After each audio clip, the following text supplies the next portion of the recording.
l'elaborazione di questi artefatti è particolare, cioè noi facciamo libri, ma libri d'arte nello specifico.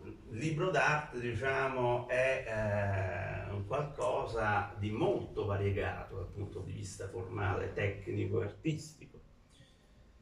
Cioè non c'è la consueta tipografia, non ci si ritrova di fronte alla consueta editoria, infatti entriamo nell'ambito dell'editoria d'arte.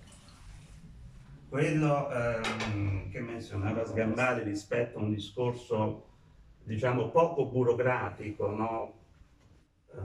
Della realizzazione proprio in sé di un oggetto del genere, fa sì, insomma, appunto, di dare spazio alla creatività massima anche in un'espressione, insomma, realizzativa proprio di un libro, perché comunque per certi versi un libro, cioè qualcosa che si legge, qualcosa che contiene un testo, qualcosa che contiene un'immagine, però allo stesso tempo non è un libro, attenzione.